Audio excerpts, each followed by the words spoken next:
जे वचन आम्ही वाचणार आहोत नवीन करारामध्ये लूका सुवर्तमान याचा अध्याय 16 आणि वचन 19 ते 31 पर्यंत आम्ही वाचणार आहोत। लूका चॅप्टर 16 वर्स 19 टू 31। लूका सुवर्तमान याचा अध्याय 16 वचन 19 ते 31। कोणी एक श्रीमंत मनुष्य होता तो जांभळी व तलम वस्त्रे घालीत असे आणि दररोज थाटामाटाने ख्याली खुशाली करीत असे। त्याच्या दरवाजाजवळ फोडांनी भरलेला लाजर नावाचा एक दरिद्री माणूस टाकण्यात आला होता। त्या श्रीमंताच्या मेजावरून खाली पडेल त्यावर आपले पोट भरावे अशी त्याची इच्छा असे, शिवाय कुत्री येऊन त्याचे पोट चाटीत असे। पुढे असे झाले की तो दरिद्री माणूस मेला आणि देवदूतांनी त्याला अब्राहमाच्या उराशी नेऊन ठेवले। श्रीमंतही मेला व त्याची उत्तर क्रिया करण्यात आली। तो अधोलोकात यातना भोगीत असताना त्याने आपली दृष्टी वर करून अब्राहम व त्याच्या उशाशी बसलेला लाजर यांना दुरून पाहिले। तेव्हा त्याने हाक मारून म्हटले, हे बापा अब्राहमा, माझ्यावर दया करून लाजराला पाठवू, ह्यासाठी की त्याने आपल्या बोटाचे टोक पाण्यात बुडवून माझी जीभ थंड करावी, कारण ह्या काळात मी क्लेश भोगीत आहे। अब्राहम म्हणाला, मुला, तू आपल्या आयुष्यात आपले सुख भरून पावलास, तू तसा लाजर आपले दुःख भरून पावला, याची आठवण कर। आता ह्याला येथे समाधान मिळत आहे व तू क्लेश भोगीत आहेस। एवढेच नव्हे तर जे इकडून तुम्हाकडे पार जाऊ पाहतात त्यास जाता येऊ नये व तिकडून कोणी आम्हाकडे येऊ नये, म्हणून आमच्या व तुमच्यामध्ये मोठा दरा स्थापिलेला आहे। मग तो म्हणाला, तर बापा, मी विनंती करीतो त्याला माझ्या बापाच्या घरी पाठव, कारण मला 5 भाऊ आहेत। त्यांनी तरी ह्या यातनेच्या स्थळी येऊ नये म्हणून त्याने त्यास इकडची साक्ष द्यावी। पण अब्राहमाने त्याला म्हटले, त्याच्याजवळ मोशे व संदेष्टे आहेत, त्यांचे त्यांनी ऐकावे। तो म्हणाला, हे बापा अब्राहमा, असे नाही, पण मेलेल्या मधून कोणी त्यांच्यामध्ये गेला तर ते पश्चाताप करतील। तेव्हा त्याने त्याला म्हटले, ते मोशेचे व संदेष्टाचे ऐकत नसतील तर मेलेल्यातूनही कोणी उठला तरी त्याची खात्री होणार नाही। आमेन। दैवाप करो हे वचन आम्हासाठी तो आशीर्वादित करो। आम्ही जो विषय ऐकणार आहोत तो विषय आहे नरकाच्या नावाच्या जागेची एक झलक। नरक, अनेक वेळेस आम्ही स्वर्गाबद्दल ऐकले, अनेक वेळेस आम्ही पवित्र शास्त्रातून चांगल्या चांगल्या गोष्टी ऐकलेल्या आहेत, परंतु आज एक वास्तविक अशी गोष्ट किंवा वास्तविक असं ठिकाण आहे की या ठिकाणाबद्दल प्रत्येक विश्वासणाऱ्यांना, प्रत्येक व्यक्तीला या वास्तविक जागेबद्दल माहिती असणं आवश्यक आहे। आणि ही जी जागा आहे किंवा हे जे ठिकाण आहे, हे ठिकाण आम्ही नाकारू शकत नाही किंवा या ठिकाणाला आम्ही दुर्लक्ष मुळीच करू शकत नाही। परंतु आजच्या आम्ही ज्या वेळामध्ये आम्ही जगत आहोत, या वेळामध्ये प्रियांनो, नरकासंबंधी अनेक प्रकारचे तर्क वितर्क किंवा नरकासंबंधी प्रियांनो अनेक वेगवेगळ्या गोष्टी बोलल्या जातात किंवा थट्टा सुद्धा नरकासंबंधी प्रियांनो उडवली जाते। बुद्धिवान जे लोक आहेत, जे तर्क करणारे लोक आहेत, हे म्हणतात की देव नाही आणि नरक सुद्धा असू शकत नाही। चार्ल्स डेव्हिन म्हणून एक व्यक्ती आहे, विचारवंत आहे, बुद्धिवंत आहे, की ते म्हणतात की नरकाचा संदर्भ एक निंदनीय शिकवण आहे, परंतु देव खरा आहे, प्रत्येक माणूस खोटा असू शकतो। हालेलुया। हा एक तर्कवादी व्यक्ती आहे। तो म्हणत आहे की नरकाचा संदर्भ देणं किंवा नरकाचा संदर्भ देत तो म्हणत आहे की ही एक निंदनीय शिकवण आहे नरकासंबंधी, परंतु तो म्हणतो की देव खरा आहे आणि प्रत्येक माणूस खोटा आहे। त्याच प्रकारे जगामध्ये अनेक असे लोक आहेत की जे देवाचा किंवा नरकासंबंधी किंवा स्वर्गासंबंधी ते उपहास करणारे आहेत, खिल्ली उडवणारे आहेत, ते म्हणतात की देव असू शकतो, परंतु कुठेतरी हे आत्मे हे नरकामध्ये असतील, परंतु ते अवमान करणारे आहेत किंवा या गोष्टी त्यांना उपहास करणाऱ्या किंवा मूर्खपणाच्या अशा वाटतात. त्याच प्रकारे धर्मवादी म्हणतात की देव आहे, परंतु देव हा प्रेमळ आहे म्हणून तो कोणालाही नरकामध्ये टाकणार नाही. धर्मवादी व्यक्ती या गोष्टी बोलतात. त्याच प्रकारे थिओलॉजी, ख्रिस्ती थिओलॉजी किंवा ख्रिश्चन थिओलॉजी या प्रकारे म्हणतात की नरक ही एक नश्वर मनाची चूक आहे. त्याच प्रकारे आपल्याला माहिती आहे यहोवा विटनेस नामक एक पंथ आहे. ते म्हणतात की दुष्टांचा नाश या ठिकाणामध्ये होईल. त्याच प्रकारे सेवेंथ डे नामक एक पंथ आहे. ते म्हणतात की देव एके दिवशी सर्व पापी आणि पापी लोकांचा नाश करेल आणि पुन्हा एकदा स्वच्छ विश्वाची स्थापना करेल. या प्रकारचा शिकवण पियानो त्या पंथामध्ये दिला जातो. परंतु मनुष्य या सर्व गोष्टीमध्ये खोटा आहे, परंतु देव खरा आहे, देव सत्य आहे. हालेलुया. देव खरा आहे, परमेश्वर खरा आहे. सो नरकाविषयी आम्ही पवित्र शास्त्रामध्ये अनेक प्रकारच्या गोष्टी आम्हाला पाहायला मिळतात. अनेक संदर्भ आम्हाला पवित्र शास्त्रामध्ये पाहायला मिळतात. आणि नवीन करारामध्ये 162 वेळामध्ये नरकासंबंधी वचन देण्यात आलेलं आहे. आणि या 162 संदर्भापैकी 70 संदर्भ स्वतः प्रभू येशू ख्रिस्ताने नरकासंबंधी देव केले. स्वतः प्रभू येशू ख्रिस्त 70 वेळेस नरकासंबंधी तो बोलला. यामागचा उद्देश की प्रभू येशू ख्रिस्त 70 वेळेस का बरं बोलला असेल. नरक ही वास्तविक ठिकाण आहे. नरक एक वास्तविक जागा आहे. ही गोष्ट प्रभू येशू ख्रिस्ताने स्वतः स्पष्ट केली आणि स्वतः प्रभू येशू ख्रिस्ताचा नरकावरती विश्वास आहे म्हणून. राईट. म्हणून आम्हाला सुद्धा त्या नरकावरती विश्वास ठेवावाच लागेल. जर आम्ही स्वर्गावरती विश्वास ठेवतो, जर आम्ही देवावरती परमेश्वरावरती विश्वास ठेवतो, जर येशूवरती आम्ही विश्वास ठेवतो, तर नरकावरती सुद्धा आम्हाला विश्वास करावाच लागेल. ती गोष्ट आम्ही नाकारू शकत नाही. त्याच प्रकारे प्रभू येशू ख्रिस्ताने 70 वेळेस जो संदर्भ देऊ केलेला आहे, त्यांनी नरकासंबंधी प्रत्येक लोकांना त्याने चेतावणी दिलेली आहे की तुम्ही त्या ठिकाणामध्ये जाता कामा नये किंवा त्या नरकामध्ये तुम्ही जाता कामा नये किंवा तुम्ही जाऊ नये. स्वतः आम्ही जो या ठिकाणामध्ये भाग वाचला प्रियांनो, 2 प्रकारचे लोक या पवित्र शास्त्रातील या भागामध्ये आम्हाला पाहायला मिळतात.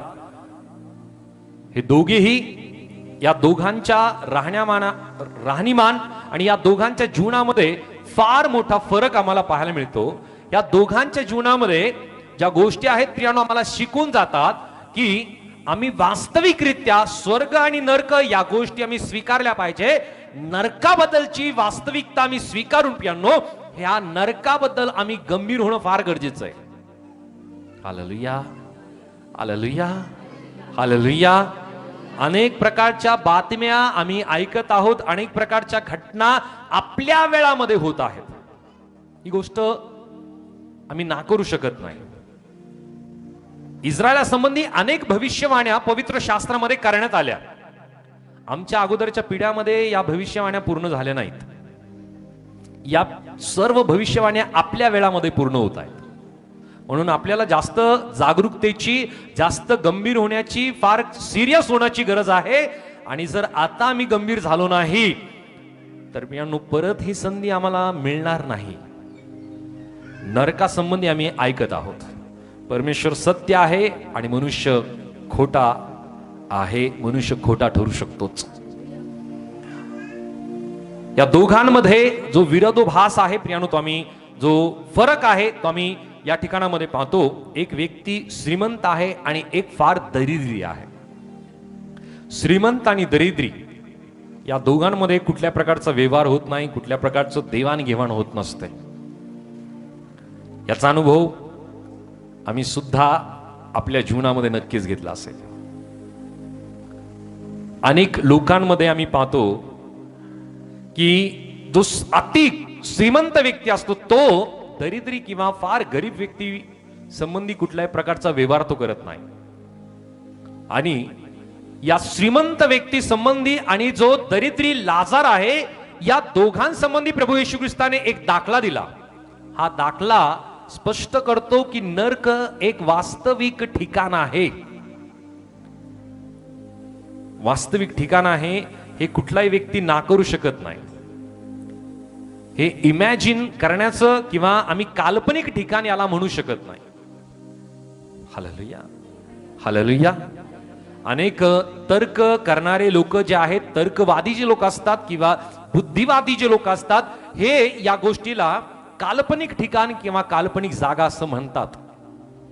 परंतु पवित्र शास्त्र विश्वासणाऱ्यांना आणि जगातील प्रत्येक व्यक्तींना या गोष्टीचा पुरावा देतं की नरक एक वास्तविक ठिकाण आहे. स्वर्ग वास्तविक ठिकाण आहे आणि नरक सुद्धा वास्तविक ठिकाण आहे. आणि जर हे वास्तविक ठिकाण नसतं तर याचा पुरावा किंवा याचा दाखला प्रभू येशू ख्रिस्ताने दिलाच नसता. 70 वेळेस प्रभू येशू ख्रिस्ताने याचे संदर्भ दिले नसते. 162 वेळापैकी 162 वचनांपैकी संदर्भापैकी स्वतः प्रभू येशू ख्रिस्ताने 70 वेळेस हे संदर्भ दिलेले आहेत. म्हणजे स्वतः जर प्रभू येशू ख्रिस्त या गोष्टी विश्वासाने सांगत आहेत तर विश्वासाने या गोष्टी आम्हाला स्वीकारणं फार गरजेचं आहे. आम्ही नाकारू शकत नाही. बोलो येशू मसीह की, येशू मसीह की, येशू मसीह की. सो आम्ही गंभीर आहोत. Hallelujah, hallelujah. ही गंभीरता फक्त या वेळापुरती नव्हे तर ही गंभीरता आत्मिकरित्या सातत्याने आमच्या जीवनामध्ये पाहिजे. हे गांभीर्य प्रियांनो थोड्या वेळासाठी आम्ही वचन वाचतोय किंवा वचन आम्ही ऐकतो तितक्या वेळापुरती किंवा फक्त आजच्या दिवसापुरती प्रियांनो ही गंभीरता असता कामा नाही. तर ही गांभीर्य आमच्या जीवनामध्ये येथून पुढे कायम असलं पाहिजे. बोल येशू मसीह की. परत परत ही संधी मिळणार नाहीये प्रियांनो. ऑनलाईन सुद्धा आम्ही वचन ऐकत आहोत, परंतु जी सानिध्यता किंवा जी प्रत्यक्ष जी गोष्ट आम्ही अनुभवू शकतो ती ऑनलाईन सुद्धा आम्ही प्रियांनो अनुभवू शकत नाही. हालेलुया. सो प्रभूची इच्छा आहे की आम्ही वचन ऐकावं आणि वचनाला ऐकून आमच्या जीवनामध्ये परिवर्तन घडून येण्यासाठी आम्ही प्रभूकडे प्रार्थना करावी आणि त्यानुसार आम्ही काम सुद्धा करावं, कृती सुद्धा करावी. हालेलुया. आणि म्हणून परमेश्वराचं वचन आम्हाला सांगतं की आम्ही केवळ ऐकणारेच असू नये. ऐकणारा कृतीमध्ये कुठली गोष्ट आणत नाही. ऐकून कृती करणारा हा प्रभूच्या खऱ्या अर्थाने खरा तो प्रभू येशू ख्रिस्ताचा अनुयायी आहे. खरा तो प्रभू येशू ख्रिस्ताचा शिष्य आहे. Hallelujah, hallelujah, hallelujah. सो या ठिकाणामध्ये त्याच्या मृत्यूबद्दल एक विरोधाभास या दोघांमध्ये आम्हाला पाहायला मिळतो. फरक आहे. एक व्यक्ती जो श्रीमंत व्यक्ती आहे तो श्रीमंत व्यक्ती मरण पावतो. आपण सुद्धा या गोष्टी पाहिल्या असतील.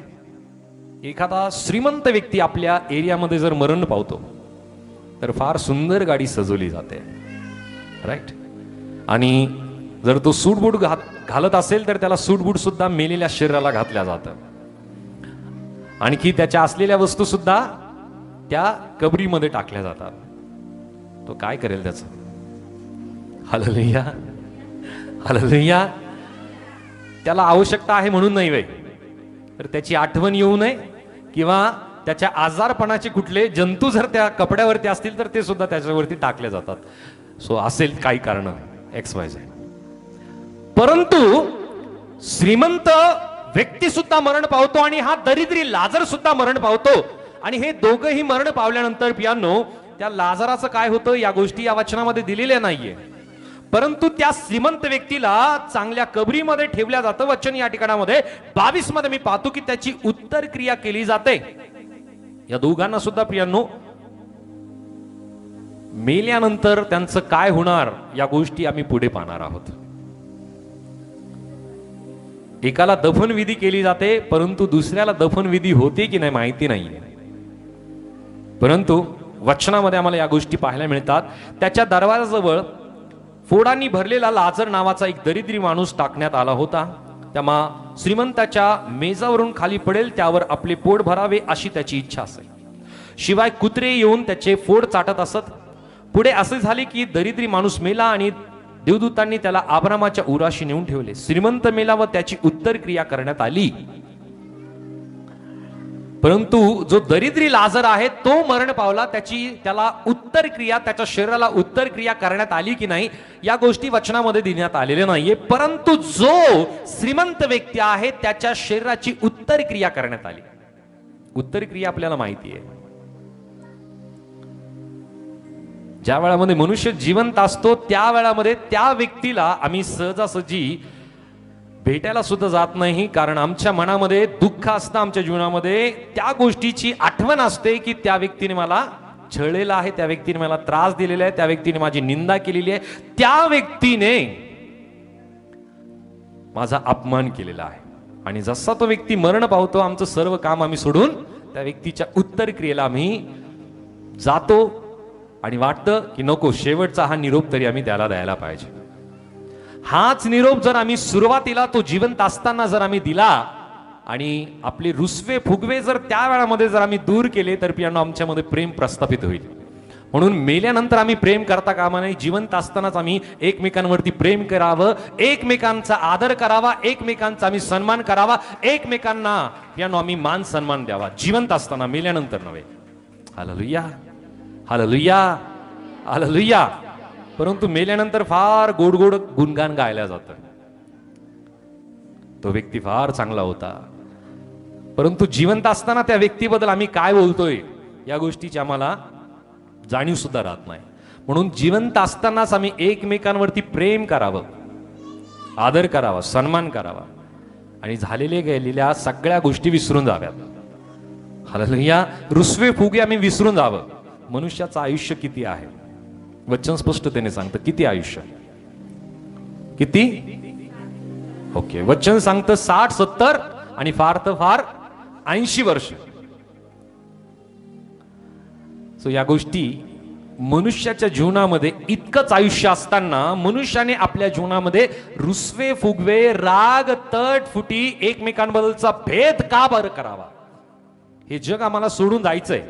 कोणीही कायम स्वरूपाचा नाहीये, कोणीच नाहीये. आदाम सुद्धा कायम राहू शकला नाही. Hallelujah, hallelujah. आदाम सुद्धा कायम राहू शकला नाही. या शरीराला मिळालेला शाप, या मातीला मिळालेला शाप, प्रियांनो, या गोष्टी परिपूर्ण होणार आहे. तो शब्द पूर्ण होणार आहे. पण या आयुष्यामध्ये, या शरीरामध्ये, या जगामध्ये आम्ही असताना आम्ही एकमेकांबद्दलचा आदर करणं आवश्यक आहे, एकमेकांबद्दल प्रेम करणं आवश्यक आहे, एकमेकांच्या घरचा, एकमेकांची आवश्यकता आम्ही परिपूर्ण गरजेचं आहे. कारण आमची वेळ कधी संपेल आणि आम्ही कधी एक्झिट करू आम्हाला माहिती नाहीये. हालेलुया. त्याच्या अगोदरच आम्ही सुधारून घेणं गरजेचं आहे. आम्ही जर म्हणलं नाही मी नंतर क्षमा करेल, नाही मी नंतर मदत करेल, आम्हाला माहिती नाहीये आम्ही कधी आमचं ही वेळ सोडून आम्ही निघून जाणार आहोत. हे जग आम्ही कधी सोडून निघून जाणार आहोत आम्हाला माहिती नाहीये. त्या अगोदर आम्हाला एकमेकांना क्षमा करायचंय, एकमेकांना प्रेम द्यायचंय, एकमेकांना प्रियांनो आम्हाला दया दाखवायची आहे, आवश्यक आहे. या लाजराबद्दल आणि श्रीमंत व्यक्तीबद्दल आम्हाला पाहायला मिळतं. ज्या वेळामध्ये हा लाजर अब्रामाच्या उराशी आहे आणि हा श्रीमंत व्यक्ती कुठं आहे? त्या अग्नीमध्ये आहे. आता या श्रीमंत व्यक्तीला त्या ठिकाणाहून सुद्धा वाटत असेल की मी या व्यक्तीला मदत करण्याची माझी इच्छा आहे, परंतु हा मदत करू शकतो का? मेल्यानंतर कोणी एकमेकाला मदत करू शकतो का? मुळीच नाही, मुळीच नाही. मदत करायची तर ती जिवंतपणे करावी. Hallelujah, hallelujah. एक वास्तविकता आहे.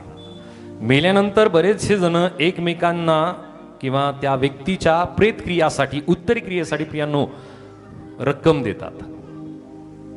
परंतु तोच व्यक्ती जिवंत असताना त्याच्या औषधीसाठी कधी कोणी मदत करतं का? फार कमी, रिअर लोक आहेत की जे जिवंत असताना त्या व्यक्तीला मदत करतात. मेल्यानंतर फार जणांचे हात पुढे येतात उत्तरक्रिया करण्यासाठी. हालेलुया. परंतु ख्रिस्ती व्यक्तीने ही गोष्ट फार स्पष्टतेने समजणं गरजेचं आहे की मनुष्य जिवंत आहे, त्याच वेळेस त्याने आपल्या शेजारच्या व्यक्तीला असेल, नातेवाईक असेल, त्याची काळजी त्याने घ्यावी, त्याच्यावरती प्रेम त्याने करावं, त्याला ज्या गोष्टी पाहिजेत प्रियानो त्या गोष्टींची पूर्तता त्याने करावी, कारण आमच्यातही येशूचं प्रेम आहे. हालेलुया. सो दोघांची प्रेतक्रिया, दोघंही मरण पावले. एकाला प्रेतक्रिया उत्तरक्रिया करण्यात आली, तो म्हणजे श्रीमंत व्यक्ती, आणि त्या दरिद्री लाजारासंबंधी कुठली गोष्ट सांगण्यात आलेली नाहीये. वचन या ठिकाणामध्ये आम्ही पुढे पाहतो की या दोघांमध्ये जो फरक आहे तो फरक, मरण पावणं ही वास्तविकता आहे. मरण कोणी नाकारू शकतं का? कुठला व्यक्ती आतापर्यंत श्रीमंत व्यक्तीची जर आम्ही लिस्ट पाहिली, आपल्याला परिचित असलेली नावं सांगाल मला जरा? आत्ताच गरम गरम एक न्यूज आहे. अति श्रीमंत व्यक्ती आहे, आणखी त्या अगोदरचा एक व्यक्ती आहे, भारतामध्ये प्रचलित आहे, राईट? मी नाव नाही घेणार. कुठलाही व्यक्ती पियानो नाकारू शकत नाही मरणाला, परंतु मनुष्याला असं वाटतं की तो मरणारच नाहीये, मरणारच नाहीये. परंतु मरण हे वास्तविकता आहे, मरण हे सत्य आहे.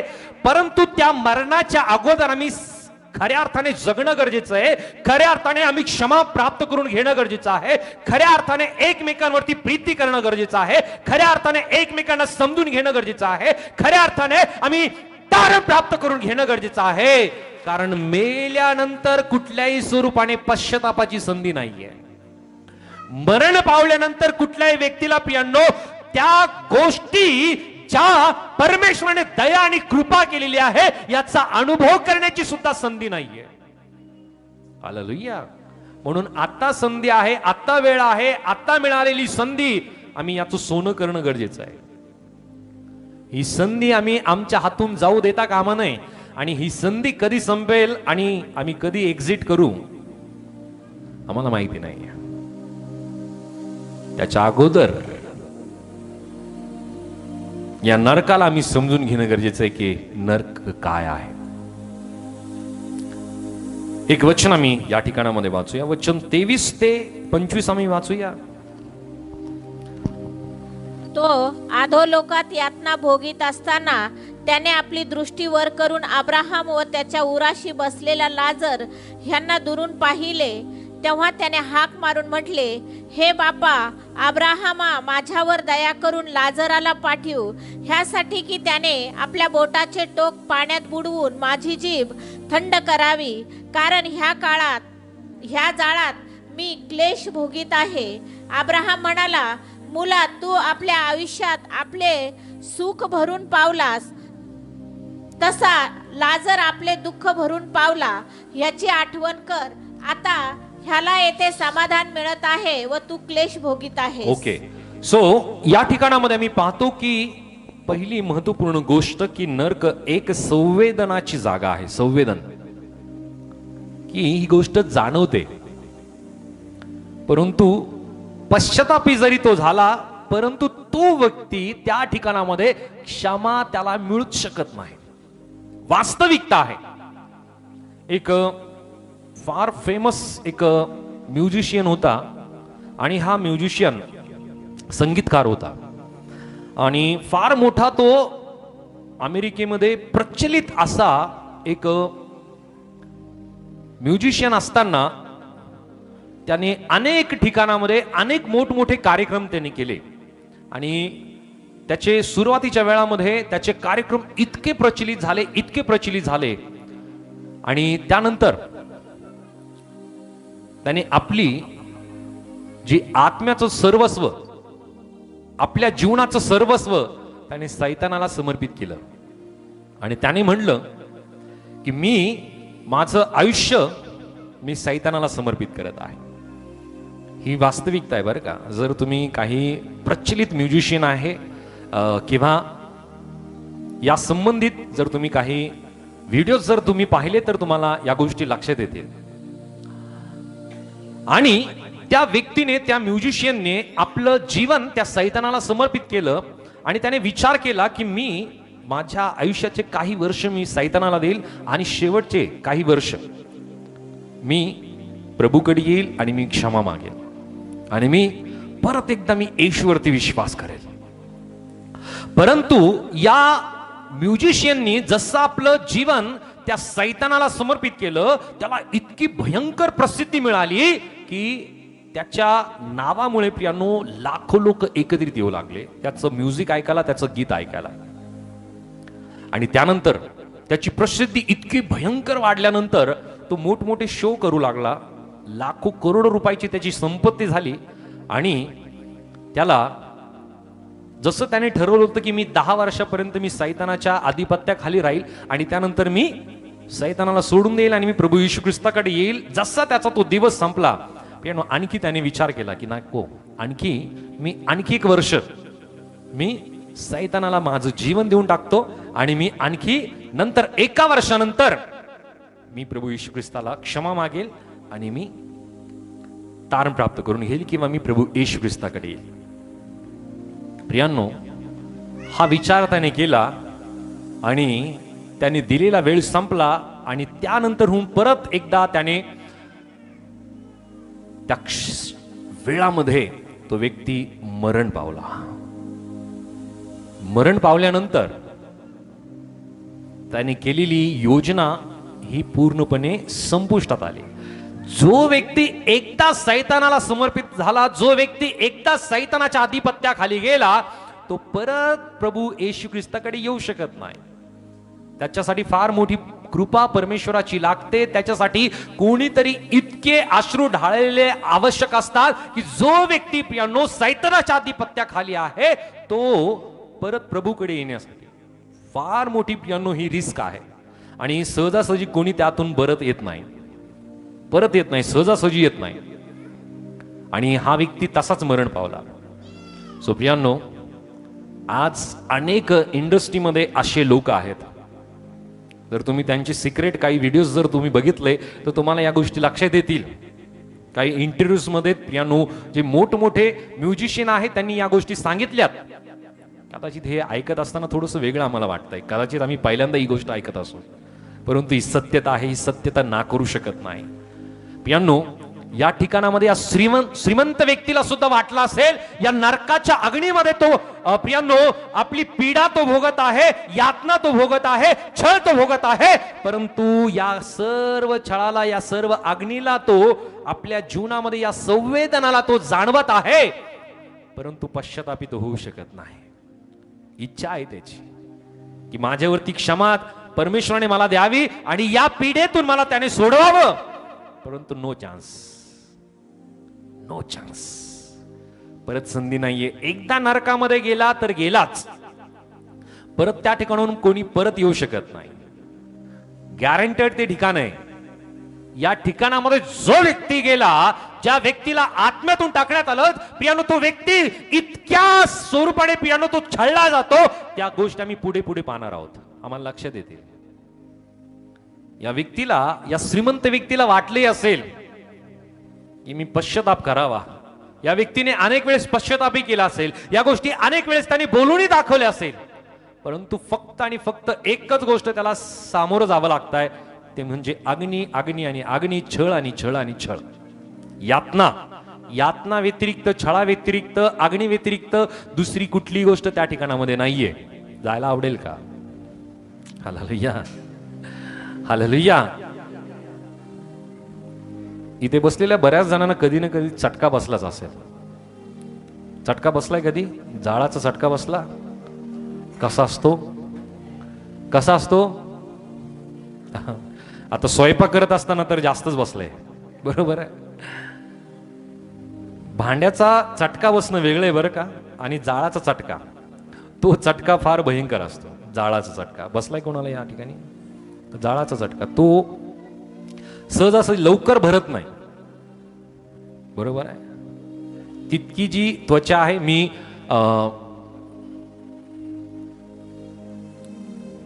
काही वर्षांना अगोदर एका हॉस्पिटलमध्ये मी गेलो, गव्हर्नमेंट हॉस्पिटल, आणि त्या हॉस्पिटलमध्ये आमचे एक नातेवाईक, त्यांना सायलेन्सरचा चटका बसला होता आणि सायलेन्सरचा चटका बसल्या कारणाने त्यांच्या पायाला जवळपास बऱ्याच मोठी जखम झाली होती. बरंच एक मोठं भाग त्यांचा जळाला होता सायलेन्सरचा चटका बसल्यामुळे. आणि त्या बर्न वॉर्डमध्ये ज्या ठिकाणामध्ये जळालेली व्यक्ती आहे त्या ठिकाणामध्ये त्या वॉर्डमध्ये मी त्यांना भेटायला गेलो, डब्बा घेऊन गेलो होतो. एकदाच गेलो.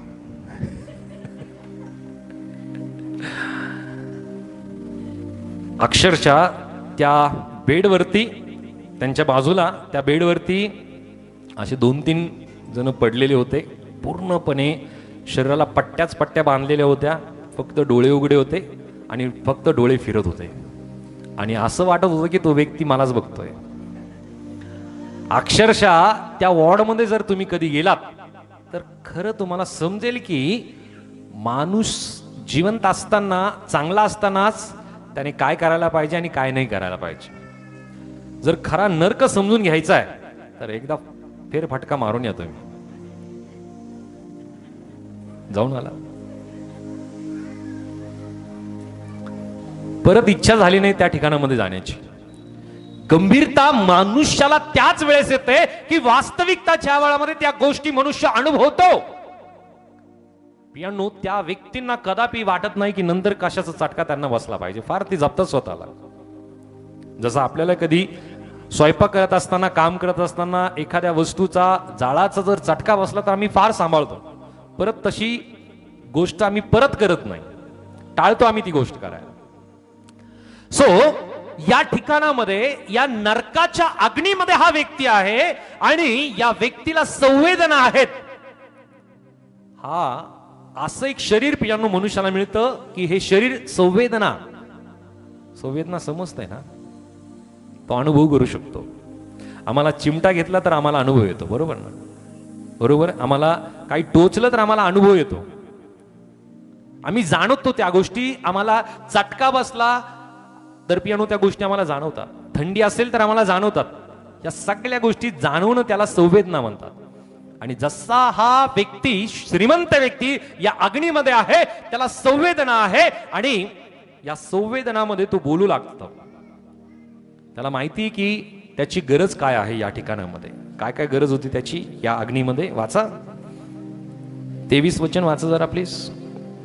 अधोलोकात यातना भोगत असता त्याने आपली दृष्टीवर अब्राम व त्याच्या उराशी बसलेला लाजर यांना दुरून पाहिले. तेव्हा त्याने हाक मारून म्हणले, हे बापा अब्रामा, माझ्यावर दया करून लाजराला पाठवा, यासाठी की त्याने आपल्या बोटाचे टोक पाण्यात बुडवून माझी जीभ थंड करावी, कारण या जाळात मी क्लेश भोगत आहे. काय करत आहे? काय करत आहे? क्लेश भोगत आहे. म्हणजे नरकाच्या अग्नीमध्ये काय आहे? क्लेश, क्लेश आणि क्लेश. त्याच्यानंतर काहीच नाहीये. क्लेश आणि हे क्लेश. क्लेश हा शब्द फार छोटा, सीमित मलाही वाटतोय या ठिकाणामध्ये. ऍक्च्युअल मध्ये क्लेश आपल्या जीवनातून आपण अनुभवू शकतो. एकामागून एक संकट येणं, एकामागून एक अडचण येणं, एकामागून एक विपत्ती येणं. आणि या विपत्त्याला आम्हाला इयोबाच्या जीवनातून पाहायला मिळतं की इयोबाच्या जीवनात जितक्या भयंकर पीडा आल्या, जितक्या भयंकर संकट आले, एकामागून एक क्लेश, एकामागून एक त्याच्या जीवनामध्ये ज्या विपत्त्या आल्या, त्या विपत्तीतून आम्हाला या गोष्टी लक्षात येतात की इयोबाचं जीवन इतक्या संकटांनी भरलेलं होतं. हे तर जगिक क्लेश झाले, हे संपणारे आहेत, हे परत एकदा आम्हाला रिस्टोर करणारे आहेत. समस्या येतील, निघून जातील, अडचणी येतील, निघून जातील, परंतु नरकातले जे क्लेश आहेत, हे क्लेश इतके भयंकर आहेत, हे न संपणारे आहेत. Hallelujah, hallelujah. मला सांगा, आपला हात जर चुकून जाळाला जर लागला, त्या भांड्याला जर लागला, तर आम्ही हात मागे घेऊ शकतो, बरोबर आहे. परंतु मला सांगा, पूर्णपणे जर जाळामध्ये आम्ही आहोत, काय करू शकतो? काहीच करू शकत नाही. ती संवेदना इतकी भयंकर आहे, इतकी भयंकर ती अग्नी आहे की त्या अग्नीतून कुठलाच व्यक्ती बचाव करू शकत नाही. त्याला वाटेल की मी इकडे चढेल, मी तिकडे चढेल, मी असं करू शकेल, मी तसं करू नाही. याच्या बद्दलची गंभीरता आम्हाला प्रगटीकरणाच्या पुस्तकामध्ये पाहायला मिळेल की तो अग्नी कसा आहे, तो गंधकाचा, तो जो सरोवर आहे तो कसा असणार आहे. इतका भयंकर आहे की आम्ही त्या गोष्टीची कल्पना सुद्धा करू शकत नाही. हालेलुया. विचार करा की नरकाची कल्पना सुद्धा केली जाऊ शकत नाही, तर तो नरक किती भयंकर असेल. Hallelujah, hallelujah, hallelujah. ओके, एक वचन आम्ही वाचूया की या संबंधी 2 कोरिंथ 5 आणि वचन 8 वाचूयात जरा. 2 Corinthians chapter 5 verse 8. आम्ही धैर्य धरतो आणि शरीरापासून दूर जाऊन प्रभूसह गृहवास करणे हे आम्हास अधिक बरे वाटते. ओके, आमचा गृहवास कुठं व्हायला पाहिजे? प्रभू बरोबर. जर प्रभू बरोबर आमचा गृहवास झाला नाही तर डायरेक्ट नरकच आहे. फक्त दोनच ऑप्शन आहे,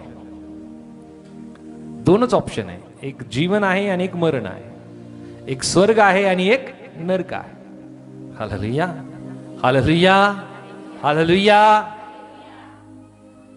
या ठिकाणामध्ये आम्ही पाहतो की अब्रामाने एक गोष्ट वचन 25 मध्ये नमूद केलेली आहे की एक समाधान आहे आणि एक क्लेश आहे. क्लेश कोण भोगतोय? क्लेश कोण भोगतोय? आणि समाधान कोणाला आहे? लाजराला. आता काही जणांना असे वाटत असेल म्हणजे फार श्रीमंत असणं किंवा श्रीमंत असणं म्हणजे नरकामध्ये जाणं, असं नाहीये. जर खरंच श्रीमंत होणं किंवा समृद्धी असणं किंवा आपल्याकडे पैसा असणं किंवा नावलौकिक असणं ही गोष्ट जर नरकामध्ये घेऊन जाणारी जर असती तर पियानो परमेश्वराने याचे आशीर्वाद अब्रामाला सुद्धा देऊ केले नसते. याचे आशीर्वाद याकोबाला सुद्धा परमेश्वराने देऊ केले नसते. इसाकाला हे आशीर्वाद नसते. आणि हे आशीर्वाद परमेश्वराने जे जे त्याचे अनुयायी आहे यांना परमेश्वराने आशीर्वाद देऊच केले नसते. इव्हन आम्ही पाहतो की दाविदाच्या जीवनामध्ये आणि शल्मोनाच्या जीवनामध्ये सुद्धा हे आशीर्वाद परमेश्वराने दिले नसते. समृद्धी असणं किंवा आमच्या जीवनामध्ये चांगली संपत्ती असणं हे आम्हाला नरकाकडे घेऊन जाणारे नाहीये, परंतु आमच्याकडे असताना प्रियांनो आम्ही त्याची देखरेख कशी करतो आणि त्याचा वापर कसं करतो हे फार महत्वाचं आहे. Hallelujah, hallelujah. आपल्याकडे असलेली समृद्धी, ज्ञान, चातुर्य, बुद्धी, सौंदर्य या सगळ्या गोष्टीचा वापर आम्ही कसं करतो या गोष्टी फार महत्वाच्या ठरतात. बोलो यीशु मसीह की, यीशु मसीह की. सौंदर्य फार वर्षाचं, फार काळ टिकणारं नाहीये. तारुण्य सुद्धा फार वर्षाचं टिकणारं नाहीये. परंतु जे आहे त्याचा वापर आम्ही कसं करतो ही गोष्ट फार महत्वाची आहे. जर आम्ही पवित्र शास्त्रामध्ये पाहिलं तर एक तरुणी पवित्र शास्त्रामध्ये आहे, तिचं नाव आहे एस्तेर. हालेलुया. एस्तेर ही फार सौंदर्यवती होती आणि सौंदर्य असल्या कारणानेच ती राजाची पत्नी बनू शकली. राईट. परंतु तिच्या अंतःकरणामध्ये परमेश्वराचं इतकं भय होतं की तिने आपल्या लोकांसाठी परमेश्वराच्या सामर्थ्याने प्रियानो तिने भरून तिने उपवास केला. आपल्या लोकांना तिने उपवास करायला सांगितला आणि तिने राजाकडे मध्यस्थी केली आपल्या लोकांसाठी. हालेलुया. सो आपल्याकडे असलेली गोष्ट आम्ही कशासाठी वापरतो ही गोष्ट फार महत्वाची आहे आणि ती कशी वापरतो ही गोष्ट फार महत्वाची ठरते. म्हणून आपल्याला जर देवाने ज्ञान दिलेलं असेल, आपल्याला संपत्ती दिली असेल, आपल्याला सौंदर्य दिलं असेल, आपल्याला शक्ती दिली असेल, आपल्याला सामर्थ्य दिले असेल, आपल्याला बुद्धी दिली असेल, आपल्याकडे पद दिलं असेल तर त्या गोष्टी देवाच्या गौरवासाठी आम्ही वापरणं गरजेचं आहे. देवाच्या लोकांसाठी वापरणं गरजेचं आहे. या ठिकाणामध्ये पियानो या श्रीमंत व्यक्तीकडे असलेली संपत्ती त्याने स्वतःच्या चैनबाजीसाठी त्याने पियानो ते खर्च केली. इतरांच्या गरजांसाठी त्याने त्या गोष्टींची खर्च केला नाही. हालेलुया. आम्हाला इतरांची काळजी घेणं फार गरजेचे आहे. या ठिकाणामध्ये पियानो आम्ही पाहत आहोत की नरकामध्ये सातत्याने अग्नी आहे. वचन 22 आणि 23 मध्ये आम्ही पाहतो की पुढे असे झाले की तो दरिद्री माणूस मेला आणि देवदूतांनी त्याला अब्रामाच्या उराशी नेऊन ठेवले. श्रीमंत हे मेला व त्याची उत्तरक्रिया करण्यात आली. तो अधोलोकात यातना भोगत असता त्याने आपली दृष्टी वर करून व त्याच्या उराशी बसलेल्या लाजर यांना दुरून पाहिले. कुठून पाहिलं? कुठून पाहिलं? जवळ नाहीये. नरक आणि स्वर्ग जवळ नाहीये, फार दूर आहे. फक्त तिथून तो व्यक्ती पाहू शकतो, स्वर्ग पाहू शकतो, परंतु तिथं पोहोचू नाही शकत. पोहोचण्याची संधी कधी आहे? या भूतलावरती असतानाच. Hallelujah, hallelujah. तो पास इथंच आहे आणि हा पास जर एक्सपायर झाला तर तिथून परत संधी नाहीये.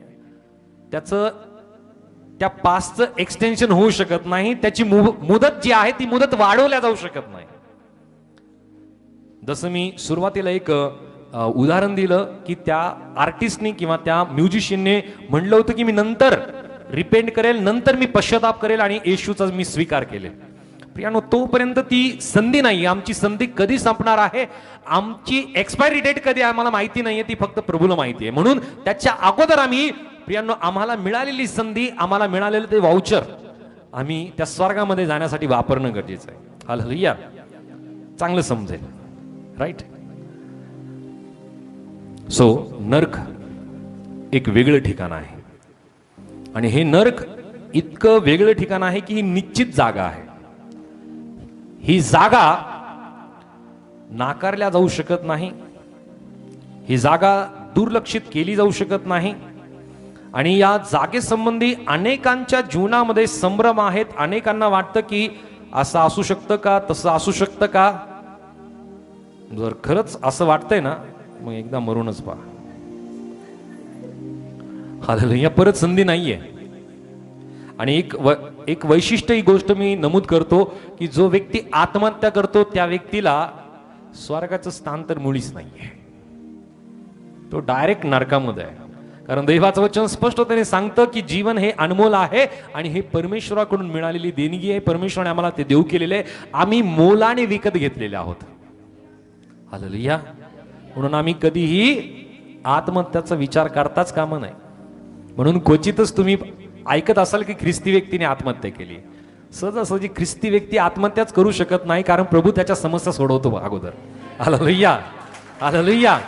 कारण प्रभूने त्याच्या जीवनातील समस्या सोडवल्यानंतर त्याला आत्महत्या करण्याची वेळच येत नाही ना. हालेलुया. जो व्यक्ती फार निराश होतो, हताश होतो, फार डिप्रेस जो व्यक्ती होतो तोच व्यक्ती आत्महत्या करतो. परंतु ख्रिस्ती लोकांच्या जीवनामध्ये या गोष्टी राहत नाही, कारण प्रभूची सानिध्यता त्या व्यक्तीच्या जीवनामध्ये असते. प्रभूची शांती त्या व्यक्तीच्या जीवनामध्ये असते. हालेलुया. आणि म्हणून प्रभूने आमच्या जीवनामध्ये शांती दिलेली. जरा जोरदार टाळ्या प्रभूच्या देवासाठी. एक वचन आम्ही वाचूया.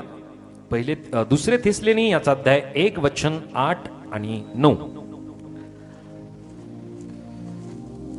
सेकंड थेसलेनी चॅप्टर 1 वर्स 8 and 9. तेव्हा जे देवाला ओळखत नाही व आपल्या प्रभू येशू ख्रिस्ताची सुवार्ता मानत नाही त्यांचा तो सूड उगवीन. आपल्या पवित्र जनांच्या ठाई गौरव मिळावे म्हणून आणि त्या दिवशी विश्वास ठेवणाऱ्या सर्वांच्या ठाई आश्चर्य पात्र व्हावे म्हणून तो येईल. कारण आम्ही दिलेल्या साक्षीवर तुम्ही विश्वास ठेवला आहे. तेव्हा त्यांना प्रभू समोरून व त्याच्या सामर्थ्याच्या गौरवापासून दूर करण्यात येऊन युगानुयुगाचा नाश ही शिक्षा त्यांना मिळेल. कोणाला मिळेल? युगानुयुगाची शिक्षा कोणाला मिळेल माहिती आहे? वचन 8 मध्ये म्हणलेलं आहे की जे देवाला ओळखत नाही. हालेलुया. आणखी कोण आहेत? की जे प्रभू येशू ख्रिस्ताच्या सुवार्तेला मानत नाही. जे देवाला ओळखत नाही आणि येशूच्या सुवार्तेला मानत नाही. म्हणून कधी विचार करू नका की मी सुवार्ता सांगितली, या व्यक्तीने विश्वास का नाही ठेवला. त्या व्यक्तीने विश्वास करायला त्या व्यक्तीवरती परमेश्वराची कृपा सुद्धा होणं फार गरजेचं आहे. हालेलुया. कृपेशिवाय प्रियानो कुठलाही व्यक्ती प्रभूच्या सुवार्तेचा स्वीकार सुद्धा करू शकत नाही. हालेलुया. म्हणून मी विनंती करेल की जर तुम्ही एखाद्या व्यक्तीला सुवार्ता सांगणार आहात तर अगोदर त्या व्यक्तीसाठी प्रार्थना करा. हालेलुया. कारण प्रभूची इच्छा नाही की कुठल्या व्यक्तीचा नाश व्हावा. त्याची इच्छा आहे की प्रत्येक आत्मा, प्रत्येक व्यक्ती तारला जावा आणि प्रत्येक व्यक्तीने प्रभू येशू ख्रिस्ता बरोबर असावं. हालेलुया. परंतु या ठिकाणामध्ये सांगितलेलं आहे की ही जी वास्तविक ठिकाण आहे, हे ठिकाण निश्चित असं ठिकाण असताना या ठिकाणामध्ये कोण जाणार आहेत, तर जे देवाला ओळखत नाही व प्रभू येशू ख्रिस्ताची सुवार्ता मानत नाही, त्यांच्यावरती तो काय करेल, सुडू घेईल. आता सुवार्ता न मानणारा हा व्यक्ती वेगळा आहे आणि त्याच प्रकारे देवाला न ओळखणारा व्यक्ती वेगळा आहे. या दोघांमध्ये फरक काय माहिती आहे? असं दोन का बरं सांगितलेत वेगवेगळे? देवाला न ओळखणारा आणि सुवार्ता न मानणारा. हालेलुया. देवाला न ओळखणारा म्हणजे कोण माहितीये का? जो ख्रिस्ती व्यक्ती आहे परंतु तो खऱ्या अर्थाने त्याने देवाला नाही ओळखलं. हालेलुया. आणि सुवार्ता न मानणारा की जो त्याने सुवार्ता ऐकली पण सुवार्ता त्याने स्वीकारलीच नाही, तो मानतच नाहीये. देवाला तो मानत नाही. हा तर्कवादी व्यक्ती आहे किंवा बुद्धिवादी व्यक्ती आहे. या व्यक्तीच्या जीवनामध्ये त्याने सुवार्ता ऐकली परंतु सुवार्तेला त्याने मान्यता दिली नाही, त्याने ह्या सुवार्तेला त्याने स्वीकारलंच नाही. परंतु जो पहिला व्यक्ती आहे तो व्यक्ती आहे की जो देवाला त्याने ओळखलं नाही. आमच्या जीवनामध्ये आम्ही जेव्हा ख्रिस्ताचा स्वीकार केल्यानंतर आमचं एकच काम आहे की आम्ही देवाला ओळखावं. आणि देवाला ओळखायला प्रियांनो आमचं आयुष्य कमी पडतंय, तरी सुद्धा आम्ही देवाला पूर्णपणे ओळखू शकत नाही. Hallelujah, hallelujah, hallelujah. विचार करा, जर विदेशामध्ये एखादा व्यक्ती आहे, विदेशामध्ये ओके, एखाद्या व्यक्तीचं, प्रचलित व्यक्तीचं नाव तुम्ही सांगाल, तुमच्यातूनच सांगा, जो फार प्रचलित आहे. यस, फेमस व्यक्तिमत्व.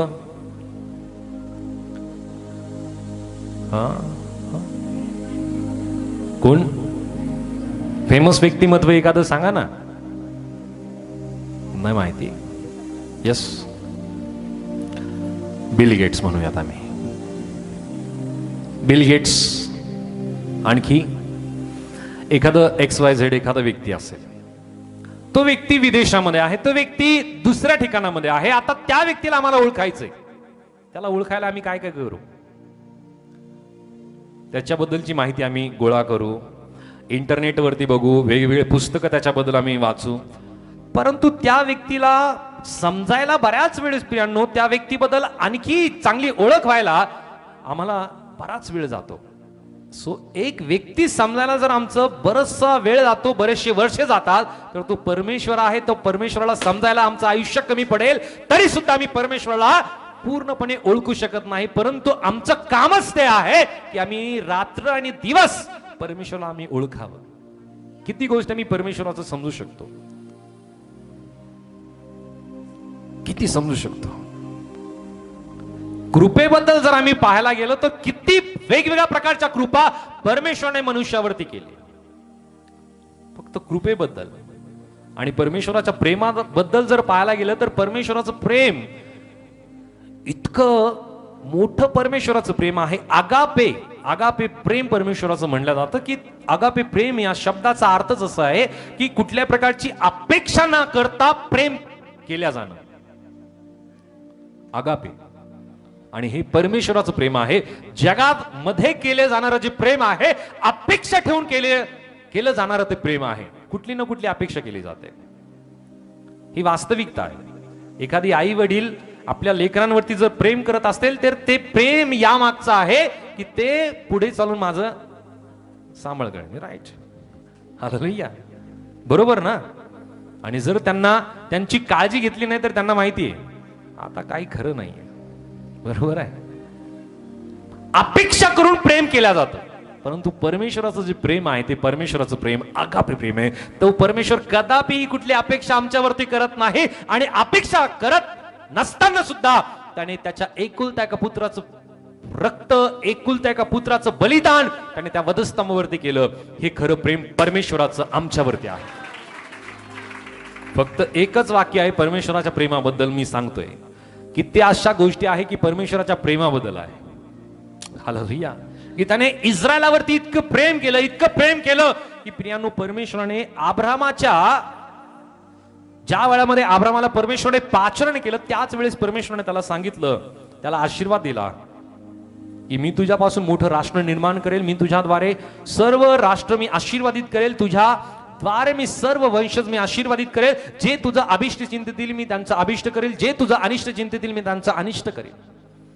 आणि परमेश्वराने खऱ्या अर्थाने अब्रामाला केलेली ही प्रियांनो जी वाच्यता आहे किंवा त्याच्याबरोबर केलेला जो करार आहे तो करार परमेश्वराने स्मरला. आणि आज सुद्धा परमेश्वर त्याच्या प्रेमाच्या खातीर परमेश्वराने त्याचे दिलेले शब्द याची परिपूर्तता आज सुद्धा इस्रायला बरोबर तो करत आहे की परमेश्वर इस्रायला बरोबर उभा आहे. हालेलुया. परमेश्वराचा वरद हस्त प्रियांनो इस्रायलावरती आहे. आता विचार करा की शेकडो हजार वर्ष झालेत अब्रामाला या जगातून जाऊन, परंतु आज सुद्धा परमेश्वर त्याचा करार पूर्ण करतोय की नाहीये? तो पूर्ण करतोय. म्हणून परमेश्वर कदापि आपले शब्द, आपले वचन परमेश्वर विस्मरत नाही. त्याचं स्मरण परमेश्वराला कायम राहतं. आणि म्हणून प्रियांनो, आम्ही आमच्या जीवनामध्ये देवाला जाणणं, देवाला ओळखणं फार गरजेचं आहे. आमचं ते कामच आहे. परंतु आमच्याच कामामध्ये आम्ही इतकं गुरफटलंय की आम्हाला देवाला ओळखायला, देवाला समजायलाच वेळ नाहीये. बोलू येशू मसीह की हालेलुया. किती बिझी आम्ही आम्हालाच माहिती आहे. हालेलुया. इतके बिझी आहोत की आम्हाला वेळच नाहीये. बोलू येशू मसीह की.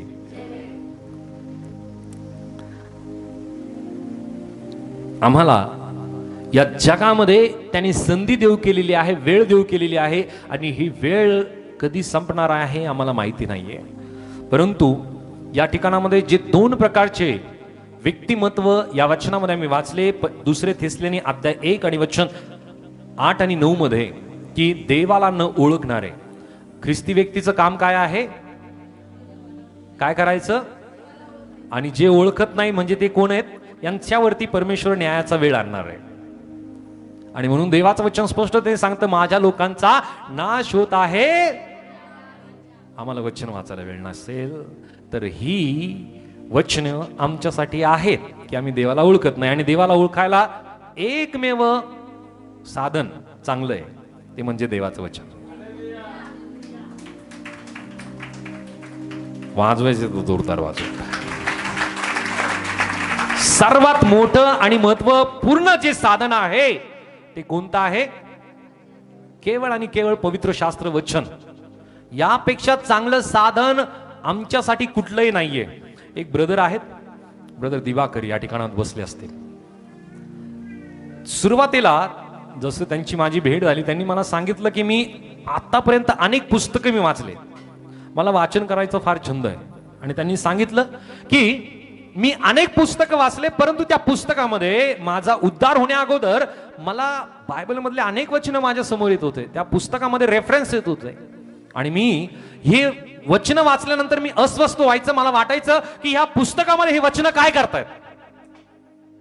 आणि मला एक गोष्ट लक्षात आली की जर पुस्तकामध्ये जे पुस्तक मला प्रेरित करतात, जे पुस्तक मला प्रोत्साहित करतात, मला मोटिवेट करतात, जर ह्या पुस्तकामध्ये वचनं दिलेली आहेत तर मी डायरेक्टली वचनच का वाचू नये? हालेलुया.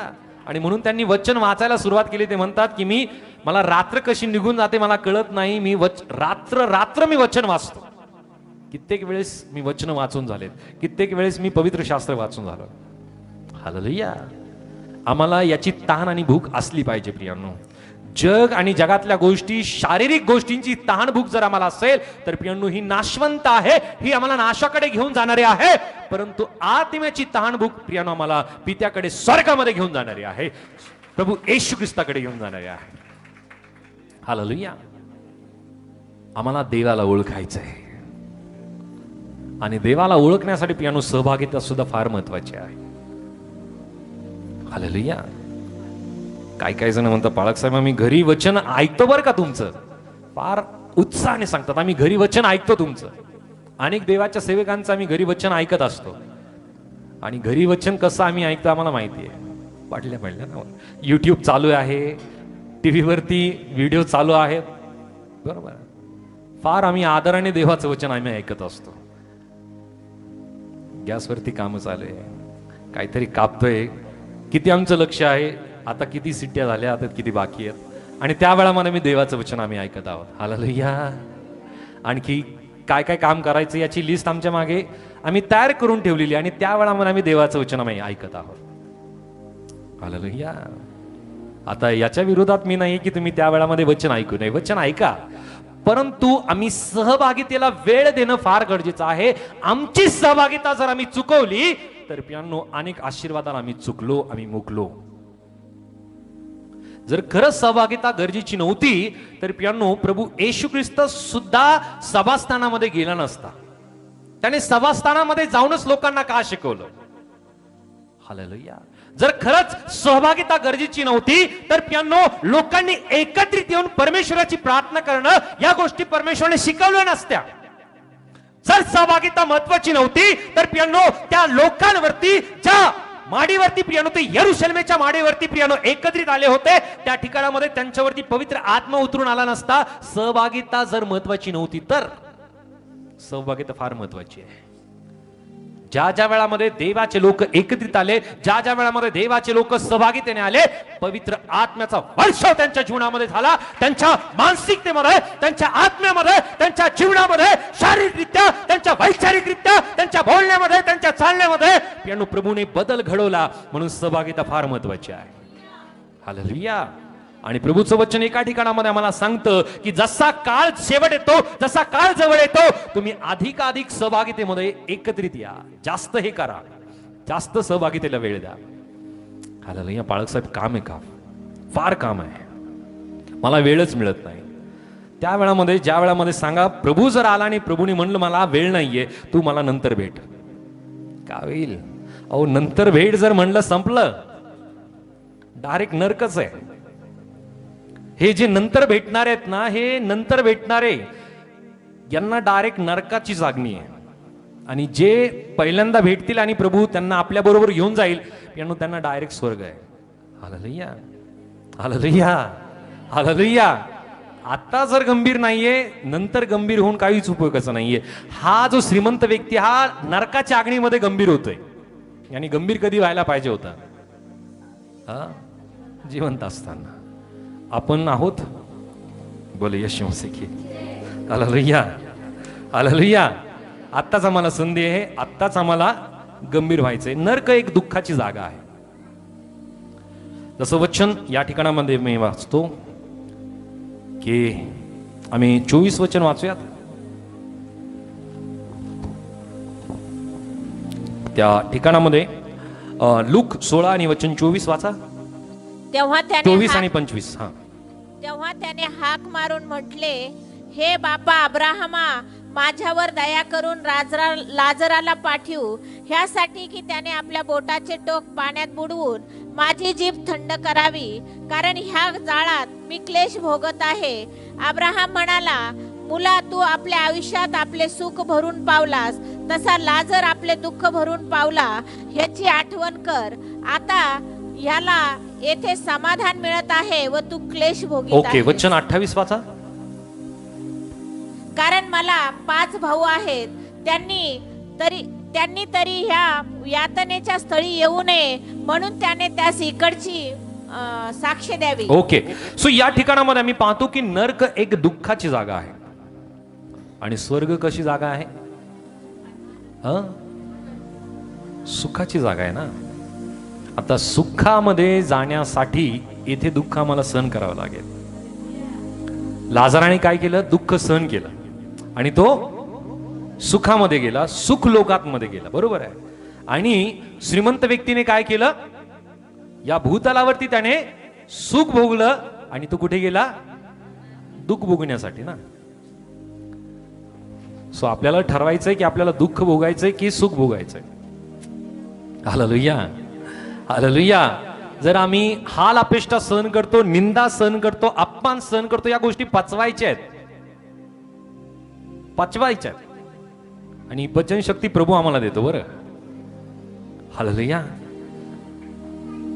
सहनशीलता आमच्या जीवनामध्ये जर नाही तर पियानो आम्ही लगेच रिॲक्ट व्हायला लागतो. सहनशीलता आमच्या जीवनामध्ये असलीच पाहिजे. आणि ही सहनशीलता कोण देतो? राईट. कोणाकडनं आम्ही शिकू शकतो सहनशीलता? राईट. येशू ख्रिस्ता सारखी सहनशीलता या जगात कुठल्या व्यक्तीकडे नाहीये, कुठल्याच नाहीये. आणि इतकी सहनशीलता आमच्यावरती तो येऊच देत नाही. इतकी वेळ तो आमच्यावर नाही होत. आमच्या हातापायामध्ये खिळे नाही ठोकल्या जाणार. या सर्व गोष्टी त्याने सहन केल्यात. आमच्या कुशीमध्ये भाला नाही खुपसल्या जाणार. आमच्या डोक्यावरती काट्यांचा मुकुट नाही ठेवल्या जाणार. आमच्या तोंडावरती सुद्धा थुंकल्या जाणार नाही. आम्हाला 39 फटके सुद्धा मारल्या जाणार नाही. या सगळ्या गोष्टी येशूने सहन केल्यात. परंतु आम्ही शब्दाचे जे फटके आहेत ते सुद्धा आम्ही सहन करू शकत नाही. ही सहनशीलता आमच्याकडे जर नाहीये तर मग आम्ही फटके कधी सहन करणार? नाही करू शकणार. आमचं युद्ध कोणतं आहे? आमचं युद्ध हे आत्मिक युद्ध आहे. आणि आत्मिक युद्ध म्हणल्यानंतर आत्मिक युद्ध म्हणल्यानंतर आम्हाला आत्मिक गोष्टी सहन कराव्या लागतील. आणि आत्मिक गोष्टी कोणत्या कोणत्या येतात? बोलणं आहे, निंदा आहे, छळ आहे, अपमान आहे. आम्हाला लोक चांगलं म्हणतील असं आम्ही अपेक्षा करणं चुकीचं आहे. हालेलुया. आणि वचन स्पष्टतेने सांगतं, जर तुम्हाला कोणी चांगलं म्हणतं ना, तुमचा धिक्कार असं म्हणत आहे. आम्हाला कोणीच चांगलं म्हणता कामा नाही. हालेलुया. क्या बात आहे.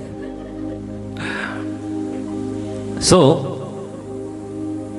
आमची स्तुती किंवा आम्हाला कोणीतरी सन्मान द्यावा ही अपेक्षा आम्ही करू नये. आणि जो व्यक्ती जास्त अपेक्षा करतो ना, तो व्यक्ती जास्त दुःखी राहतो. जितक्या कमी तुमच्या अपेक्षा आहेत तितकं तुम्ही समाधानी आणि तितकी शांती तुमच्या जीवनामध्ये आहे. इथं आहे कोणी जास्त दुःखी? आहे कोणी जास्त दुःखी? आहे कोणी? ओके. मला माहिती कोणी हात वरती नाही करणार आता. तुमच्या दुःखाचं कारण हेच की तुम्ही जास्त अपेक्षा केल्यात. आणि चुकीच्या ठिकाणाहून तुम्ही जर अपेक्षा केलेल्या आहेत तर जास्त दुःखी तुम्ही आहात. म्हणून जास्त अपेक्षा कोणाकडनं करू नका. अपेक्षा एकमेव ठिकाणाहून करा, ती म्हणजे प्रभूकडनं. केवळ प्रभूकडनं करा. कारण तो प्रत्येक गोष्टी आम्हाला देणारा आहे. त्याला देव म्हणलेलं आहे, त्याला प्रभू म्हणलेला आहे. तो याहवे इरे आहे, एल शदाय, यहोवा मकदेश, याहवे राफा. तो आम्हाला प्रत्येक गोष्टींची आवश्यकता आमच्या जीवनामध्ये त्याला माहिती आहे. आणि तो प्रत्येक गोष्टींची आवश्यकता आमच्या जीवनामध्ये नक्की तो परिपूर्ण करेल. परंतु आम्ही मनुष्याकडनं अपेक्षा करतो आणि जास्त दुःखी होतो. या ठिकाणामध्ये पियानो मी पाहत आहोत की नरक एक दुःखाची जागा आहे आणि ही जागा आम्ही नाकारू शकत नाहीये. या व्यक्तीला वाटतंय, आता एक उत्तर क्रिया मी पाहत आहोत की ही उत्तर क्रिया त्याच्या शरीराची झाली, श्रीमंत व्यक्तीची. परंतु तरी सुद्धा हा व्यक्ती त्या अग्नीला कसं काय अनुभवतोय? संवेदना त्याला आहे. एक असं शरीर मिळतं ना, हे शरीर सगळ्या गोष्टी सहन करतं, या गोष्टीचा अनुभव करतं. इतक्या यातना, इतक्या यातना, इतक्या भयंकर पीडा त्या नरकामध्ये आहेत की त्या शब्दामध्ये मांडल्या जाऊ शकत नाही. एक गेल्या काही वर्षांअगोदर पॅशन ऑफ द क्राइस्ट, एक जीसस क्राइस्टच्या जीवनावरती, येशूच्या जीवनावरती प्रियांनो एक फिल्म आली होती. आणि एक आर्टिस्ट होता. त्या आर्टिस्टनी म्हणलं की माझ्या शरीरावरती एक पूर्णपणे आवरण घालण्यात आलं होतं की त्या कारणाने ज्या वेळामध्ये जो चाबूक आहे तो चाबूक ज्या वेळामध्ये मारला जाईल त्याचा कुठलाही परिणाम माझ्या शरीरावरती होता कामा नये. आणि त्या वेळामध्ये शूटिंग चालू असताना त्या वेळामध्ये चुकून ते जे आवरण होतं ते आवरण फाटल्या गेलं आणि माझ्या शरीरामध्ये तो काटा रुतल्या गेला. आणि तो काटा रुतल्यानंतर माझं मांस बाहेर आलं. मला त्या वेळामध्ये कळालं की प्रभू येशू ख्रिस्ताने किती भयंकर पीडा सहन केली असेल. एकाच काट्याने त्याला स्पष्ट केलं, एकाच काट्यात. सो प्रभू येशू ख्रिस्ताची यातना त्याने एका काट्यातून स्पष्ट केली. परंतु नरकाची यातना या ठिकाणामध्ये सांगितली. जो व्यक्ती नरकामध्ये आहे तो या ठिकाणामध्ये त्या अब्रामाकडे विनंती करतो की माझे 5 भाऊ आता पृथ्वीवरती आहेत, तू काय कर, या लाजराला त्यांच्याकडे पाठव. परंतु अब्रामाने काय म्हणलं, त्यांच्याकडे कोण आहे, मोशे आहे आणि संदेष्ट आहेत. परंतु या श्रीमंत व्यक्तीने अब्रामाकडे विनंती केली, जर हा मेल्यातून जर त्यांच्याकडे गेला तर ते त्याच्यावरती विश्वास करतील. परंतु अब्रामाने काय सांगितलं, जर ते संदेष्टांचं ऐकत नाही, मोशेचं जर ते ऐकत नाही, तर या मेलेल्यातून गेलेल्या लोकांचा, या लाजराचं ते कसं काय विश्वास करतील, ते विश्वास करणार नाही, त्यांना करायचंच नाहीये. हालेलुया. असे लोक आम्ही आमच्या जीवनामध्ये अनुभवत असो की ज्यांना विश्वास करायचाच नाही, ते करणारच नाहीये. परंतु अशा सुद्धा आत्म्याचा नाश होणं ही प्रभूची इच्छा आहे. त्या व्यक्तींसाठी आम्ही प्रार्थना करायचीच आहे, आम्ही ठरवायचं नाही. ठरवणं काम ही परमेश्वराचं आहे. त्या व्यक्तीचा उद्धार व्हायचा की नाही व्हायचा, या सर्वस्वी गोष्टी ही प्रभूच्या हाती आहे. परंतु त्या प्रत्येक व्यक्तींसाठी आम्ही प्रार्थना करायलाच पाहिजे. कधी कधी आम्ही ठरवून टाकतो, नको आता याचा नाशच व्हायला पाहिजे. हालेलुया. आमचं काम हे नाहीये, न्याय करण्याचं काम प्रभूचं आहे. तो येईल आणि तो न्याय करेल. बोलिए यीशु मसीह की. Hallelujah, hallelujah, hallelujah. सो या ठिकाणामध्ये हा व्यक्ती वचन 24 ते 31 मध्ये मी पाहतो, या ठिकाणामध्ये याचा टोन अजूनही बदललेला नाहीये. शब्द बोलण्याची जी शैली ना त्याची, ही या नरकाच्या अग्नीमध्ये सुद्धा या व्यक्तीची बदललेली नाहीये. एक म्हण आहे मराठीमध्ये, कदाचित ही आठवते असेल, एखादी जी दोरी आहे ती जळाल्यानंतर सुद्धा तिचा पिळा जात नाही ना, तशी मानसिकता या व्यक्तीची आम्हाला पाहायला मिळते. आणि ही मानसिकता या नरकाच्या अग्नीमध्ये सुद्धा तो अब्रामाशी बोलताना त्याची मानसिकता लक्षात येते. आणि काय म्हणलेलं आहे, अब्राम म्हणाला, वचन 24 आम्ही पाहतो की तेव्हा त्याने हाक मारून म्हणले, हे बापा अब्रामा, माझ्यावर दया करून लाजराला पाठव. बोलण्याची जी ट्युनिंग आहे त्याची, ही जी ट्युनिंग आहे, तो अग्नीमध्ये सुद्धा त्या सूरपाने तो बोलतोय, अनुभवतोय. हालेलुया. अनुभवतोय तो अग्नी, अनुभवतोय त्या वेदना, तो अनुभवतोय त्या इतक्या भयंकर पीडाला तो अनुभवतोय, तरी सुद्धा त्याची बोलण्याची जी पद्धत आहे ती बदलत नाहीये. बोल येशू मसीह की. आताच बदलायचंय, आज, आत्ता, ताबडतोब. की आम्ही एकमेकांचा आदर करणं, एकमेकांचा सन्मान करणं फार गरजेचं आहे. परमेश्वर दीनांवरती कृपा करतो असं म्हणलेलं आहे वचन. हा व्यक्ती इतका गर्विष्ठ आहे की तो अग्नीमध्ये सुद्धा लाजरा संबंधी तो अब्रामाला विनंती करतो. तो म्हणतो लाजराला पाठव. हालेलुया. परंतु त्या ठिकाणामध्ये, या नरकामध्ये कुठल्याही प्रकारची मुभा नाहीये, संधी नाहीये, कुठल्या प्रकारची त्याच्यावरती कृपा नाहीये, दया नाही, माया नाहीये, काहीच नाहीये. नरक आहे, एक सत्यता आहे, ती अग्नी आहे, ती अग्नी न विझणारी अग्नी आहे.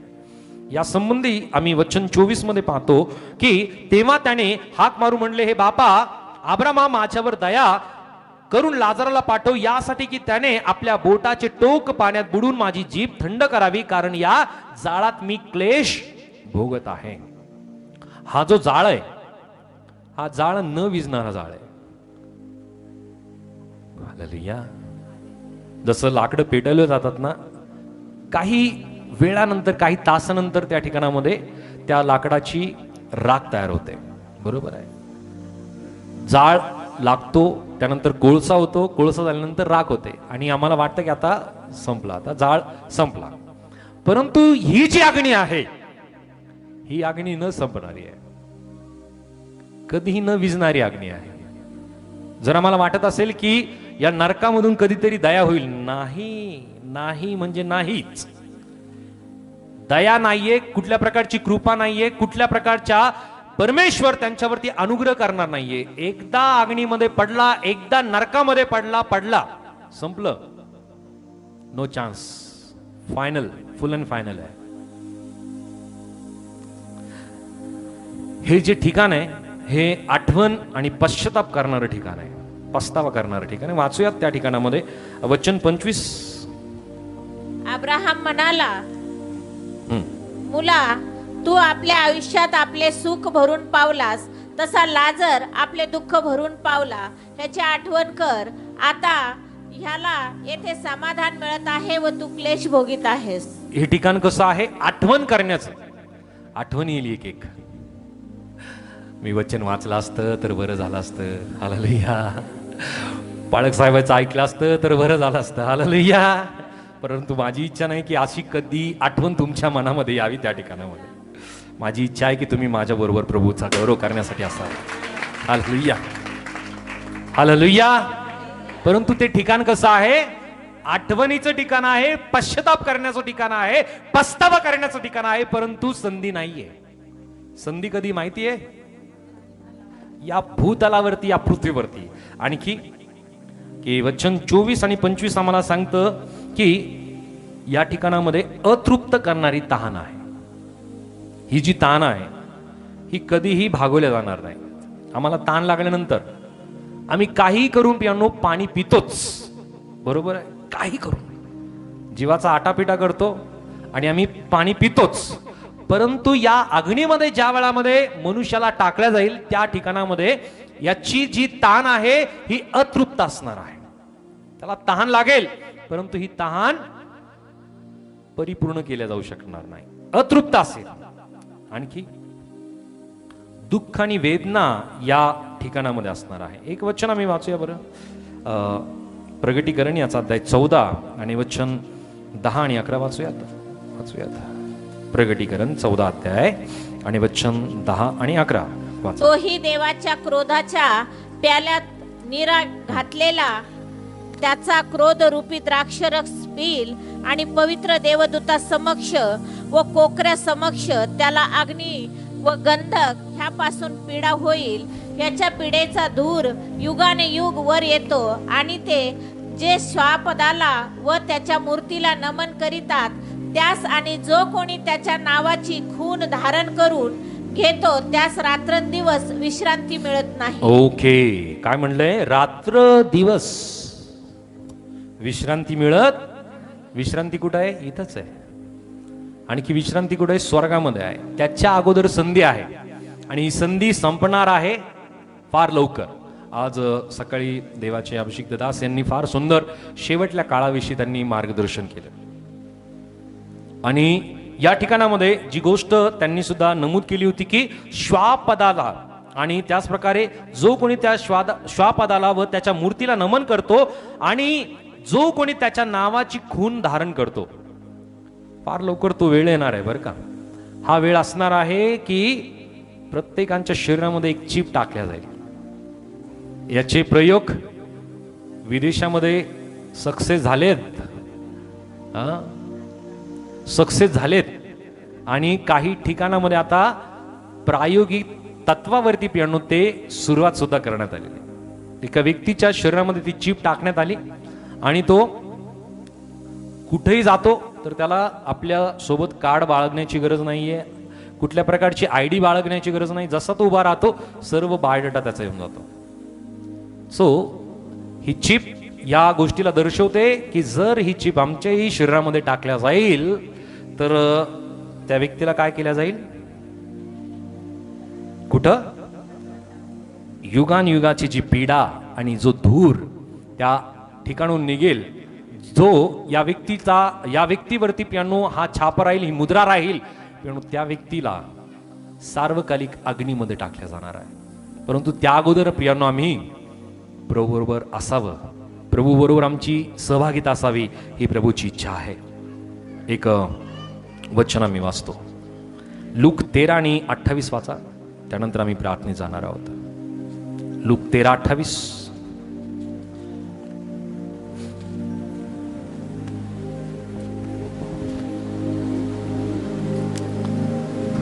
तुम्ही जेव्हा अब्राहम, इसाहाक, याकोब व सर्व संदेष्टे ह्याच देवाच्या राज्यात असलेले व आपणास बाहेर टाकलेले पाहाल तेव्हा तेथे रडणे व दात खाणे चालेल. काय चालेल?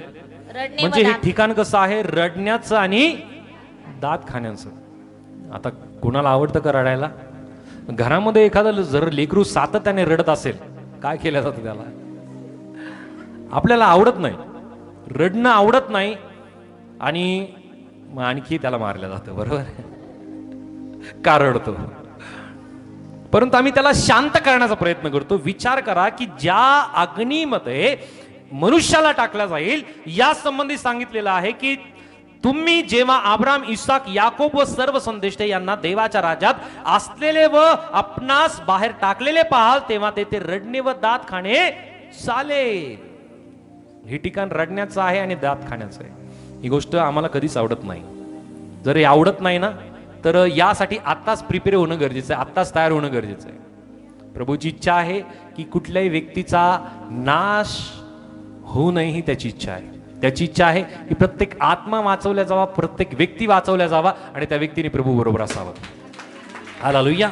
सो नर्क एक वास्तविक ठिकाण आहे.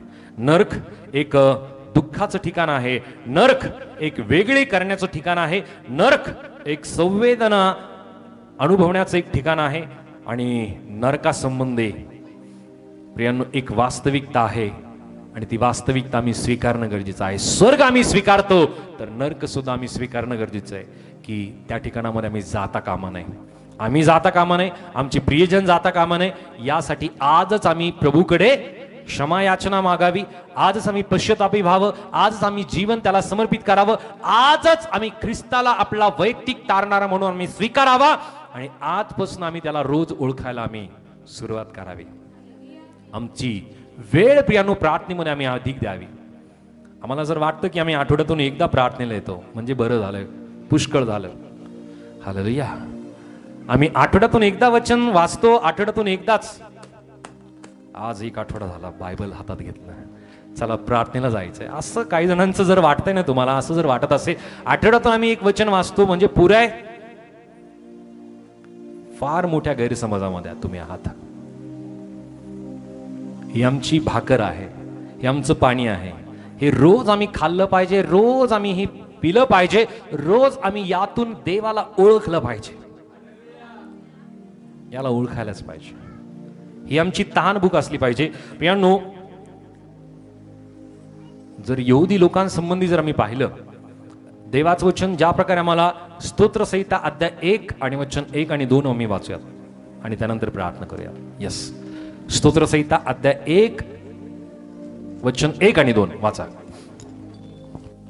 जो पुरुष दुर्जनाच्या मसलतीने चालत नाही, पापी जनाच्या मार्गात उभा राहत नाही आणि निंदकाच्या बैठकीत बसत नाही, तर परमेश्वराच्या नियमशास्त्रात रमतो, त्याच्या नियमशास्त्राचे रात्रंदिवस मनन करतो, तो धन्य. ओके, काय करतो? रात्र आणि दिवस देवाच्या नियमशास्त्राचं, देवाच्या वचनाचं काय करतो? काय करतो? देवाच्या वचनाचं तो मनन करतो रात्र आणि दिवस. हालेलुया. कधी कधी आम्हाला वाटतं की मी जर त्या कामाच्या ठिकाणी मी जर ते काम जर केलं नाही तर काम होणारच नाहीये. हा आमचा गैरसमज आहे. हालेलुया. कुठलंही काम थांबत नाही आपल्यामुळे, परंतु आम्ही इतकं स्वतःला इतकं बिझी करून घेतो, इतकं स्वतःला बांधून टाकतो की आम्हाला वेळ मिळत नाही प्रभूच्या सहभागितेमध्ये, सानिध्यतेमध्ये जाण्यासाठी. आणि म्हणून मला वाटतं की मागच्या आठवड्यामध्ये एक वचन आम्ही ऐकलं होतं की आमची पहिली प्रीती. हालेलुया. हालेलुया. पौल या गोष्टी लिहितो की तू पहिली जी प्रीती आहे, तू त्या गोष्टीचा विसर तुला पडला आहे. म्हणून आम्ही ख्रिस्ताच्या त्या पहिल्या प्रीतीला आणि आमची पहिली प्रीती जी ख्रिस्तावरती आहे त्या गोष्टीचं आम्ही स्मरण करावं. हे आयुष्यातील जे काम आहे प्रियानो, त्या कामाला आम्ही दुय्यम स्थान आणि प्रभूला आणि प्रभूच्या सहभागितेला प्रथम स्थान देणं गरजेचं आहे, की ज्याद्वारे अनेक आशीर्वाद, अनेक शांती, प्रत्येक कामामध्ये यश, बरकत परमेश्वर आम्हाला नक्की देईल. कारण प्रभू आमच्या बरोबर आहे, तो आम्हाला कधी सोडत नाही. परंतु नरकाची वास्तविकता आम्ही कदापिही दुर्लक्षात आम्ही आणू नये, ती गोष्ट दुर्लक्षित आम्ही करू नये. कारण नरक हे एक वास्तविक ठिकाण आहे आणि प्रभूची इच्छा नाही की त्या ठिकाणामध्ये कुठला विश्वासणारा जावा, तर प्रत्येक विश्वासणारा जगातील प्रत्येक व्यक्ती प्रभू बरोबर असावा ही प्रभूची इच्छा आहे. परंतु त्यासाठी प्रियानो आम्हाला आत्ताच कष्ट करावा लागेल, आत्ताच आम्हाला प्रियानो काम करावं लागेल, आत्ताच त्यानुसार आम्हाला तयार व्हावं लागेल, तरच आम्ही स्वर्गामध्ये जाऊ. नसता डायरेक्ट नरक आहेच. दोनच ऑप्शन आहे, स्वर्ग आणि नरक. Choice is yours. तुम्हाला ठरवायचे काय करायचंय. प्रभूने आमच्या समोर जीवन आणि मरण ठेवलेलं आहे. आम्हाला जीवनाचा वाटा, जीवनाची निवाडा आम्ही करावी प्रभूची इच्छा आहे. प्रभू परमेश्वर आम्हाला प्रत्येकांना या वचनाच्या द्वारे तो आशीर्वादित करो. आमेन. जोरदार टाळ्या प्रभूच्या गौरवासाठी.